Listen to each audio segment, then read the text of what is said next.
వ్యక్తులపై ద్వేషంతో రాజకీయాలు చేయదు జనసేన. ప్రజా సమస్యలపై పరిష్కారం మన ప్రథమ లక్ష్యం. జనసేన 7 సిద్ధాంతాలని మదనం చేసి రూపొందించిన కొందరు జనసేన ఎందుకు కులాలు మతాల గురించి మాట్లాడుతుంది, మళ్ళీ కులాలకి అతీతమైన రాజకీయాలు అని అంటూ ఉంటారు. కులాల్లో ఉన్న అసమానతలు, అన్యాయాలు, మతాల మధ్య ఉన్న భేదాభిప్రాయాలను చర్చించి అర్థం చేసుకొని పరిష్కరిస్తేనే కదా సమానతతో కూడిన సమాజాన్ని నిర్మించగలం. కేవలం ఒక కులాన్ని కావచ్చు, కొన్ని కులాలని కావచ్చు, ఒక మతాన్ని కావచ్చు, ఓట్ బ్యాంక్ చూసేవాళ్ళు ఈ విషయంపై దాటేస్తారు. నాకు ఆ భయం లేదు, నాకు మొహమాటం కూడా లేదు. నాకు అరకులోని పీవీటీజీ వర్గాలు, శ్రీశైలం అడవుల్లోని చెంచులు, సరైన గుర్తింపు లేని బుడగ జంగాలు, గౌరవం కోరుకుంటున్న రెల్లి వర్గాల కోసం న్యాయం జరగాలి నేను బహిరంగంగా మాట్లాడతాను. ఆ విషయాన్ని మీరు అర్థం చేసుకోవాలి, అర్థమయ్యేలా మన ప్రజలకు వివరించగలగాలి.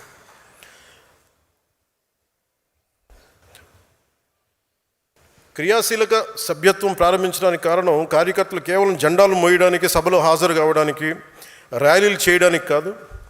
నా దృష్టిలో కార్యకర్తలే బలమైన పిల్లలు. మీరే దానికి మీరు లేకపోతే పార్టీ మనుగడకి కష్టం.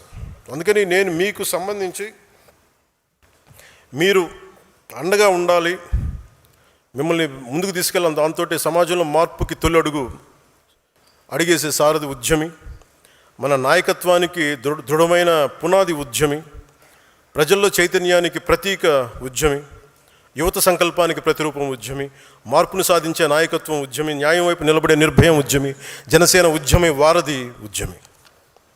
ఏ పార్టీ అయినా మీకు నిలబడిపోవాలి అంటే సంస్థాగతంగా బలపడాలి. ఆ సంస్థలు ఎలా ఉండాలి? నేను పార్టీ నిర్మాణం ఎప్పటికప్పుడు జరుగుతూనే ఉంది. It's one man driven party కాదు, ఒక కుటుంబం నడిపే పార్టీ అవ్వకూడదని నా లోపల నుంచి నేను కోరుకుంటా ఉన్నాను, గుండె లోతుల నుంచి. భవిష్యత్తు ఈరోజు నేను ఒక్కనే నడుపుతున్నాను, కానీ ఒక రోజున ఇది ప్యూర్లీ ఐడియాలజికలీ డ్రివెన్ పార్టీగా ఉండాలి. అందుకనే నేను ఇది మీ అందరికీ స్థానం కల్పించే పార్టీ కావాలి. సగటు మధ్యతరగతి మనిషి కూడా దీన్ని నడిపే స్థాయికి రావాలి. మధ్యతరగతి మనిషి విలువలు, వారి ఆలోచన విధానం పార్టీలో ఉండాలి. నేను ముందు పార్టీ పెట్టినప్పుడు నన్ను అర్థం చేసుకుంది, సిపిఎఫ్ని పెట్టినప్పుడు వామపక్ష భావజాలంతో ఉన్న ఒక హ్యూమన్ రైట్స్ లాయర్, కీర్తిశేషులు భువనగిరి చంద్రశేఖర్ గారు, అలాగే నేనంటే ఎంతో ఇష్టపడి ఒక గద్దర్ గారు, ఒక గుడిలో ఒక పూజారి, ఒక చెంచు యువకుడు, ఒక టిఫిన్ బండి, విజయనగరంలో ఒక టిఫిన్ బండి నడిపే యువకుడు, ఎక్కడో అమెరికాలో కూర్చున్న ఒక ప్రొఫెసర్, ఇలా ఒక్కళ్ళు కాదు అనేక డిఫరెంట్ గ్రూప్స్ నుంచి జనసేన భావజాలానికి ముందుకు వచ్చారు. నా దగ్గర ఉన్నది ఒక సమూహం, అది ఒక సేన, ఆ నిబద్ధతతో కూడిన సేన. దానిని నేను పార్టీని ముందుకు తీసుకెళ్ళాలి. ఎలా తీసుకెళ్ళాలంటే ఫస్ట్ భావమే కాబట్టి ఆ భావాన్ని బలంగా పట్టుకునే వాళ్ళని ఫస్ట్ వాళ్ళ ముందు ఈ సమూహం ముందు ఉంటారు. వాళ్ళని నేను ఈరోజును జనసేన రక్షాదళ్గా చూడాలనుకుంటున్నాను. జనసేన ఏ ఉద్దేశంతో అయితే ప్రారంభించబడిందో, ఏ ఉద్దేశాలనైతే దారి తప్పకుండా కాపాడే సమూహం ఇది. అవసరమైతే క్షేత్రస్థాయిలో పోరాటం చేసే సిద్ధాంతం బలం కలిగిన సైన్యం ఇది. వీళ్ళకి అనుసంధానమైందే వాళ్ళకి ఫుట్ సోల్జర్స్ బ్లాక్, అంటే భావాన్ని పట్టుకొని కూర్చునే వాళ్ళు, అలాగే ఆ భావాన్ని అవసరమైతే క్షేత్రస్థాయిలో నిలబడి పోరాటం చేయగలిగే వాళ్ళు నిర్వాహక్ దళ్. అలాగే దీన్ని ఒక పొలిటికల్గా ముందుకు తీసుకెళ్లాలంటే, ఒక పొలిటికల్ బ్లాక్గా చూడాలంటే పరిపాలక దళ్. అంటే రక్షాదళం, నిర్వాహక దళం, పరిపాలక దళం. ఒక ideological block, foot soldiers block and political block. ఈ పిరమిడ్ మీదే ఈ స్ట్రక్చర్ ఉండబోతుంది. జనసేన భావజాలాన్ని రక్షించే రక్షాదళం, జనసేన ఆలోచనలు క్షేత్రస్థాయిలో అమలు చేసే నిర్వాహక దళం, వీటిని పరిపాలనా వ్యవస్థలోకి తీసుకెళ్లే పరిపాలక దళం.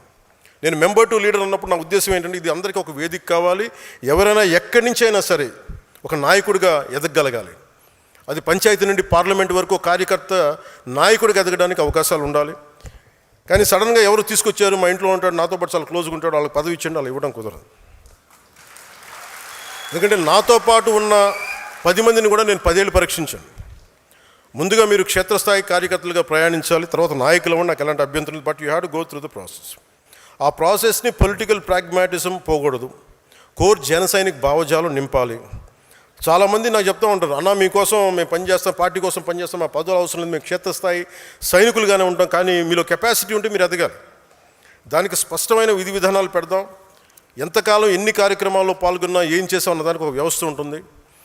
ఈరోజు నేను ఎమ్మెల్యే అయి ఉండొచ్చు, రేపు కాకపోవచ్చు, కానీ మనం ఆర్ఎస్ఎస్ నుంచి నేర్చుకోవాల్సింది, బీజేపీ నుంచి నేర్చుకోవాల్సింది ఒకటి ఉంది.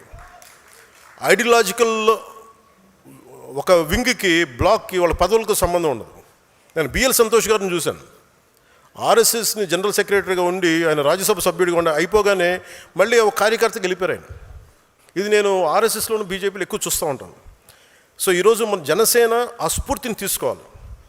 అలాగే పరిపాలక దళంలో మాత్రం మన ఐడియాల నుంచి వచ్చిన వాళ్ళు అయి ఉండొచ్చు, బయట నుంచి వచ్చిన వాళ్ళే ఉండొచ్చు. ఉదాహరణకి మన మనోహర్ గారు ఉన్న కాంగ్రెస్ నుంచి వచ్చారు, కానీ జనసేన కోసం బలంగా పనిచేశారు. వారికి అదే మనం బలమైన గౌరవిస్తాం. అందుకే మెంబర్షిప్స్ కూడా సాధక్, ఉద్యమి, ప్రదాత అని పెట్టినట్టే ఈ విభాగానికి కన్వీనర్స్, కో కన్వీనర్స్ ఉంటే వారికి సంధాత అని పేరు పెట్టాం. విభాగాలు ఉన్నాయి. ఝాన్సీ వీర మహిళా విభాగం, Sevadal, legal wing, Shataghni digital regiment, logistics wing, అది ప్రోగ్రామ్ కమిటీస్. ప్రతి విభాగానికి ఒక ఇన్ఛార్జ్ ఉంటారు. ఆ విభాగానికి మనం పెట్టే పేరు సంధాత. సో ప్రతి విభాగానికి, ప్రతి నియోజకవర్గానికి ఒక ఇన్ఛార్జ్ ఉంటారు.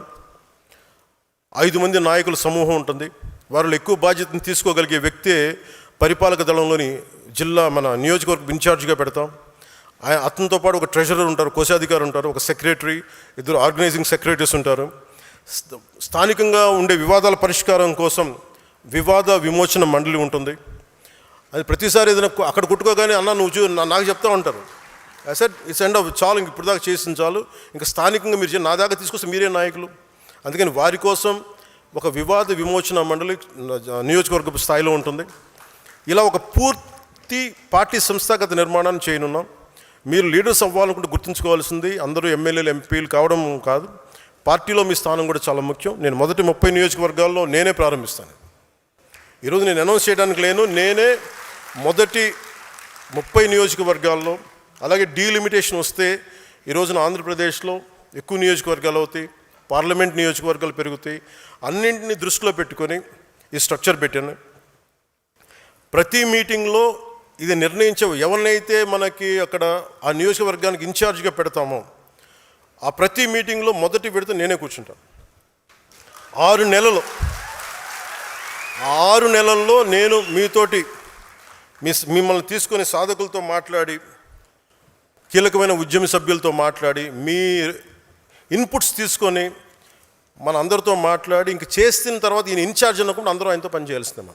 ఆయన మన కోసం పనిచేయాల్సిందే. అంతేగాని ఇంక కూర్చోబెట్టి అది బయట వ్యక్తి పార్టీల నుంచి రావచ్చు, మన పార్టీ నుంచి ముందు నుంచి ఎదిగిన వాళ్ళు కావచ్చు, ఏదైనా. అంతేగాని పాయింట్ ఆఫ్ కాంటాక్ట్ మేము ఇవి చేసామంటే ఏదైనా సరే మీరు ఎంత నిలబడ్డారు. చాలామంది పదవులు తీసుకొని మెంబర్షిప్ చేయడానికి 10 మంది, కనీసం వాళ్ళకుందా లేదో మెంబర్షిప్, నాకు డౌట్ వస్తుంది. కొంతమంది చూస్తాం